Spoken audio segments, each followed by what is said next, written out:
Reading David Copperfield, Chapter 1. Chapter 1. I am born. Whether or whether that station will be held by anybody else, these pages must show. To begin my life with the beginning of my life, I record that I was born, as I have been informed and believe, on a Friday at 12 o'clock at night. It was remarked that the clock began to strike and I began to cry simultaneously. In consideration of the day and hour of my birth, it was declared by the nurse and by some sage neighborhood who had taken a lively interest in me several months before there was any possibility of our becoming personally acquainted, first, that I was destined to be unlucky in life, and secondly, that I was privileged to see ghosts and spirits, both these gifts inevitably attaching, as they believed, to all unlucky infants of either gender born towards the small hours on a Friday night. I need say nothing here on the first head, because nothing can show better than my history whether that prediction was verified or falsified by the result. On the second branch of the question, I will only remark that unless I ran through that part of my inheritance while I was still a baby, I have not come into it yet. But I do not at all complain of having been kept out of this property, and if anybody else should be in the present enjoyment of it, he is heartily welcome to keep it. I was born with a caul, which was advertised for sale in the newspapers at the low price of 50. Going people were short of money about that time, were short of faith and preferred cork jackets. I don't know. All I know is that there was but one solitary bidding, and that was from an attorney connected with the bill-broking business, who offered £2 in cash and the balance in sherry, but declined to be guaranteed from drowning on any higher bargain. Consequently, the advertisement was withdrawn at a dead loss, for as to sherry, my poor dear mother's own sherry was in the market, and 10 years afterwards the call was put up in a raffle down in our part of the country to 50 members at half a crown a head, the winner to spend 5 shillings. I was present myself, and I remember to have felt quite uncomfortable and confused at a part of myself being disposed of in that way. The call was won, I recollect, by an old lady with a hand-basket who, very reluctantly, produced from it the stipulated 5 shillings, all in halfpence, and 2 pence halfpenny short, as it took an immense time and a great waste of arithmetic to endeavour without any effect to prove to her. It is a fact which will be long remembered as remarkable down there that she was never drowned, but died triumphantly in bed at 92. I have understood that it was, to the last, her proudest boast that she never had been on the water in her life, except upon a bridge, and that over her tea, to which she was extremely partial, she, to the last, expressed her indignation at the piety of mariners and others who had the presumption to go meandering about the world. It was in vain to represent to her that some conveniences, tea perhaps included, resulted from this objectionable practice. She always returned, with greater emphasis, and with an instinctive knowledge of the strength of her objection, "Let us have no meandering." Not to meander myself at present, I will go back to my birth. I was born in Blunderstone, in Suffolk, or thereby, as they say in Scotland. I was a posthumous child. My father's eyes had closed upon the light of this world 6 months when mine opened on it. There is something strange to me, even now, in the reflection that he never saw me, and something stranger yet in the shadowy remembrance that I have of my first childish associations with his white gravestone in the churchyard, and of the indefinable compassion I used to feel for it lying out alone there in the dark night, when our little parlour was warm and bright with fire and candle, and the doors of our house were, almost cruelly, it seemed to me sometimes, bolted and locked against it. An aunt of my father's, and consequently a great aunt of mine, of whom I shall have more to relate by and by, was the principal magnate of our family. Miss Trotwood, or Miss Betsy, as my poor mother always called her, when she sufficiently overcame her dread of this formidable personage to mention her at all, which was seldom, had been married to a husband young, handsome, except in the sense of the homely adage, handsome is as handsome does, for he was strongly suspected of having beaten Miss Betsy, and even of having once, on a disputed question of supplies, made some hasty but determined arrangements to throw her out of a two pair of stairs window. These evidences of an incompatibility of temper induced Miss Betsy to pay him off, and effect a separation by mutual consent. He went to India with his capital, and there, according to a wild legend in our family, he was once seen riding on an elephant in company with a baboon. But I think it must have been a babu or a begum. Anyhow, from India tidings of his death reached home within 10 years. How they affected my aunt, nobody knew, for immediately upon the separation she took her maiden name again, bought a college in a hamlet on the sea-coast a long way off, established herself there as a single woman with one servant, and was understood to live secluded ever afterwards in an inflexible retirement. My father had once been a favourite of hers, I believe, but she was mortally affronted by his marriage on the ground that my mother was a wax doll.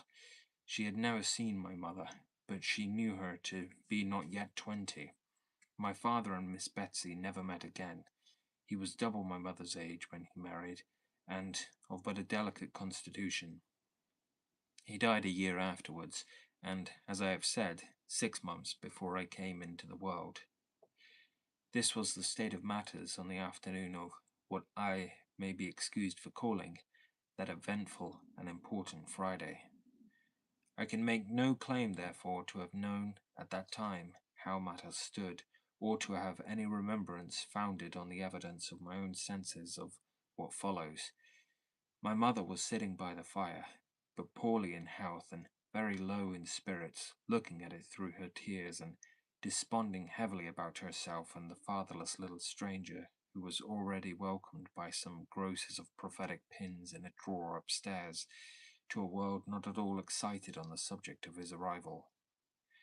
My mother, I say, was sitting by the fire that bright, windy March afternoon, very timid and sad, and very doubtful of ever coming alive out of the trial that was before her, when, lifting her eyes as she dried them to the window opposite, she saw a strange lady coming up the garden.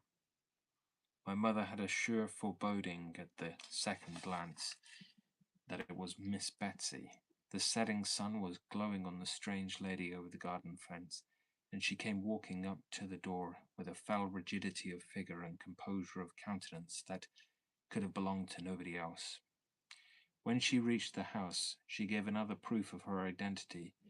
My father had often hinted that she seldom conducted herself like any ordinary Christian.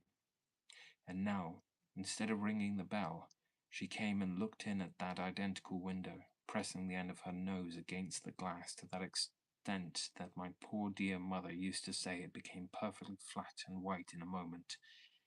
She gave my mother such a turn that I have always been convinced I am indebted to Miss Betsy for having been born on a Friday. My mother had left her chair in her agitation and gone behind it in the corner. Miss Betsy, looking round the room slowly and inquiringly, began on the other side and carried her eyes on, like a Saracen's head in a Dutch clock, until they reached my mother. Then she made a frown and a gesture to my mother, like one who was accustomed to be obeyed, to come and open the door.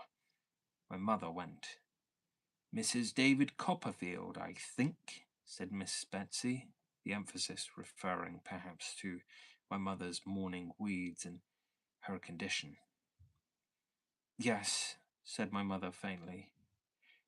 Miss Trotwood, said the visitor. You have heard of her, I dare say? My mother answered she had had that pleasure, and she had a disagreeable consciousness of not appearing to imply that it had been an overpowering pleasure. Now you see her, said Miss Betsy. My mother bent her head and begged her to walk in. They went into the parlour my mother had come from, the fire in the best room on the other side of the passage not having been lighted, indeed, since my father's funeral, and when they were both seated, and Miss Betsy said nothing, my mother, after vainly trying to restrain herself, began to cry. Oh, tut, tut, tut, said Miss Betsy in a hurry. Don't do that. Come, come. My mother couldn't help it, notwithstanding, so she cried until she had had her cry out. Take off your cap, child, said Miss Betsy, and let me see you. My mother was too much afraid of her to refuse compliance with this odd request, if she had any disposition to do so. Therefore, she did as she was told, and did it with such nervous hands that her hair, which was luxuriant and beautiful, fell all about her face. Why, bless my heart, exclaimed Miss Betsy, you are a very baby. My mother was, no doubt, unusually youthful in appearance even for her years. She hung her head as if it were her fault, poor thing, and said, sobbing, that indeed she was afraid she was but a childish widow, and would be but a childish mother if she lived. In a short pause which ensued, she had a fancy that she felt Miss Betsy touch her hair, and that with no ungentle hand, but looking at her, in her timid hope, she found that lady sitting with the skirt of her dress tucked up, her hands folded on one knee, and her feet upon the fender, frowning at the fire. In the name of heaven, said Miss Betsy suddenly, why rookery? Do you mean the house, ma'am? Asked my mother. Why rookery? Said Miss Betsy. Cookery would have been more to the purpose if you had had any practical ideas of life, either of you. The name was Mr. Copperfield's choice, returned my mother. When he bought the house, he liked to think that there were rooks about it. The evening wind made such a disturbance just now among some tall old elm trees at the bottom of the garden that neither my mother nor Miss Betsy could forbear glancing that way. As the elms bent to one another like giants who were whispering secrets, and after a few seconds of such repose fell into a violent flurry, tossing their wild arms about as if their late confidences were really too wicked for their peace of mind, some weather-beaten, ragged old rooks' nests, burdening their higher branches, swung like wrecks upon a stormy sea. Where are the birds? Asked Miss Betsy. The My mother had been thinking of something else. The rooks, what has become of them? Asked Miss Betsy. There have not been any since we have lived here, said my mother. We thought, Mr. Mr. Copperfield thought, it was quite a large rookery, but the nests were very old ones, and the birds have deserted them a long while. Ha! David Copperfield all over, cried Miss Betsy. David Copperfield from head to foot calls a house a rookery when there's not a rook near it, and takes the birds on trust because he sees the nests. Mr. Copperfield, returned my mother, is dead, and if you dare to speak unkindly of him to me, my poor dear mother, I suppose, had some momentary intention of committing an assault and battery upon my aunt, who could easily have settled her with one hand, even if my mother had been in far better training for such an encounter than she was that evening. But it passed with the action of rising from her chair, and she sat down again very meekly and fainted. When she came to herself, or when Miss Betsy had restored her, whichever it was, she found the latter standing at the window. The twilight was by this time shading down into darkness, and dimly as they saw each other, they could not have done without that aid of fire. Well, said Miss Betsy, coming back to her chair as if she had only been taking a casual look at the prospect, and when do you expect? I am all in a tremble, faltered my mother. I don't know what's the matter. I shall die, I'm sure. No, no, no, said Miss Betsy. Have some tea. Oh, dear me, dear me. Do you think it will do me any good? Cried my mother in a helpless manner. Of course it will, said Miss Betsy. It's nothing but fancy. What do you call your girl? I don't know that it will be a girl yet, ma'am, said my mother innocently. Bless the baby, exclaimed Miss Betsy, unconsciously quoting the second sentiment of the pincushion in the drawer upstairs, but applying it to my mother instead of me. I don't mean that. I mean your servant. Peggotty, said my mother. Peggotty? Repeated Miss Betsy with some indignation. Do you mean to say, child, that any human being has gone into a Christian church and got herself named Peggotty? It's her surname, said my mother faintly. Mr. Copperfield called her by it because her Christian name was the same as mine. Here, Peggotty, cried Miss Betsy, opening the parlour door. Tea, your mistress is a little unwell. Don't dawdle. Having issued this mandate with as much potentiality as if she had been a recognized authority in the house ever since it had been a house, and having looked out to confront the amazed Peggotty coming along the passage with a candle at the sound of a strange voice, Miss Betsy shut the door again and sat down as before, with her feet on the fender, the skirt of her dress tucked up, and her hands folded on one knee. You are speaking about its being a girl, said Miss Betsy. I have no doubt it will be a girl. I have a presentiment that it must be a girl. Now, child, from the moment of the birth of this girl, perhaps boy, my mother took the liberty of putting in. I tell you, I have a presentiment that it must be a girl, returned Miss Betsy. Don't contradict. From the moment of this girl's birth, child, I intend to be her friend. I intend to be her godmother, and I beg you'll call her Betsy Trotwood Copperfield. There must be no mistakes in life with this Betsy Trotwood. There must be no trifling with her affections, poor dear. She must be well brought up, and well guarded from reposing any foolish confidences where they are not deserved. I must make that my care. There was a twitch of Miss Betsy's head after each of these sentences, as if her own old wrongs were working within her, and she repressed any plainer reference to them by strong constraint. So my mother suspected, at least, as she observed her by the low glimmer of the fire, too much scared by Miss Betsy, too uneasy in herself, and too subdued and bewildered altogether to observe anything very clearly or to know what to say. And was David good to you, child? Asked Miss Betsy, when she had been silent for a little while, and these motions of her head had gradually ceased. Were you comfortable together? We were very happy, said my mother. Mr. Copperfield was only too good to me. What, he spoiled you, I suppose? Returned Miss Betsy.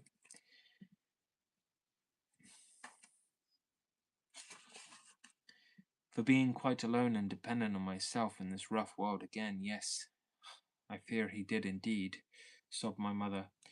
Well, don't cry, said Miss Betsy. You are not equally matched, child, if any two people can be equally matched. And so I asked the question. You were an orphan, weren't you? Yes. And a governess? I was nursery governess in a family where Mr. Copperfield came to visit.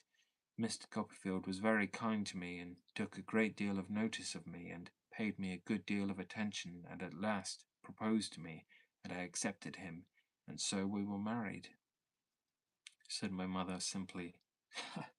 Poor baby, mused Miss Betsy with her frown still bent upon the fire. Do you know anything? I beg your pardon, ma'am, faltered my mother. About keeping house, for instance, said Miss Betsy. Not much, I fear, returned my mother. Not so much as I could wish, but Mr. Copperfield was teaching me. Much he knew about it himself, said Miss Betsy in a parenthesis. And I hope I should have improved, being very anxious to learn, and he very patient to teach, if the great misfortune of his death. My mother broke down again here, and could get no farther. Well, well, said Miss Betsy. I kept my housekeeping book regularly and balanced it with Mr. Copperfield every night, cried my mother in another burst of distress and breaking down again. Well, well, said Miss Betsy, don't cry any more. And I'm sure we never had a word of difference respecting it, except when Mr. Copperfield objected to my 3s and 5s being too much alike each other, or to my putting curly tails to my 7s and 9s, resumed my mother in another burst and breaking down again. You'll make yourself ill, said Miss Betsy, and you know that will not be good, either for you or for my goddaughter. Come, you mustn't do it. This argument had some share in quieting my mother, though her increasing indisposition had perhaps a larger one. There was an interval of silence, only broken by Miss Betsy's occasionally ejaculating "Ha!" as she sat with her feet upon the fender. David had bought an annuity for himself with his money. I know, said she by and by. What did he do for you? Mr. Copperfield, said my mother, answering with some difficulty, was so considerate and good as to secure the reversion of a part of it to me. How much? Asked Miss Betsy. £105 a year, said my mother. He might have done worse, said my aunt. The word was appropriate to the moment. My mother was so much worse that Peggotty, coming in with the tea-board and candles, and seeing at a glance how ill she was, as Miss Betsy might have done sooner if there had been light enough, conveyed her upstairs to her own room with all speed, and immediately dispatched Ham Peggotty, her nephew, who had been for some days past secreted in the house unknown to my mother, as a special messenger in case of emergency to fetch the nurse and doctor. Those allied powers were considerably astonished when they arrived within a few minutes of each other to find an unknown lady of portentous appearance sitting before the fire with her bonnet tied over her left arm, stopping her ears with a jeweller's cotton. Peggotty, knowing nothing about her, and my mother saying nothing about her, she was quite a mystery in the parlour, and the fact of her having a magazine of jeweller's cotton in her pocket and sticking the article in her ears in that way did not detract from the solemnity of her presence. The doctor having been upstairs and come down again, and having satisfied himself, I suppose, that there was a probability of this unknown lady and himself having to sit there face to face for some hours, laid himself out to be polite and social. He was the meekest of his sex, the mildest of little men. He sidled in and out of a room to take up the less space. He walked as softly as the ghost in Hamlet, and more slowly. He carried his head on one side, partly in modest depreciation of himself, partly in modest propitiation of everybody else. It is nothing to say that he hadn't a word to throw at a dog. He couldn't have thrown a word at a mad dog. He might have offered him one gently, or half a one, or a fragment of one, for he spoke as slowly as he walked, but he wouldn't have been rude to him, and he couldn't have been quick with him for any earthly consideration. Mr. Chillip, looking mildly at my aunt with his head on one side, and making her a little bow, said in allusion to the jeweller's cotton, as he softly touched his left ear, "Some local irritation, ma'am?" "What?" replied my aunt, pulling the cotton out of one ear like a cork.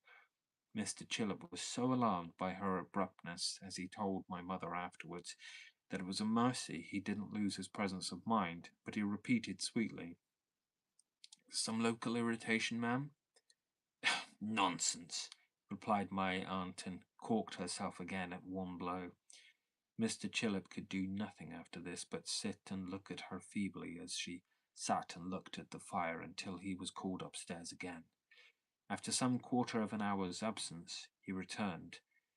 "Well," said my aunt, taking the cotton out of the ear nearest to him. "Well, ma'am," returned Mr. Chillip, we are progressing slowly, ma'am." "Ah," said my aunt, with a perfect shake on the contemptuous interjection. and corked herself as before. Really, really, really, as Mr. Chillip told my mother, he was almost shocked. Speaking in a professional point of view alone, he was almost shocked. But he sat and looked at her, notwithstanding, for nearly 2 hours, as she sat, looking at the fire until he was again called out. After another absence, he again returned. Well, said my aunt, taking out the cotton on that side again. Well, ma'am, returned Mr. Chillip, we are progressing slowly, ma'am. Pshaw! Said my aunt, with such a snarl at him that Mr. Chillip absolutely could not bear it. It was really calculated to break her spirit, he said afterwards. He preferred to go and sit upon the stairs in the dark and have a strong draught until he was again sent for.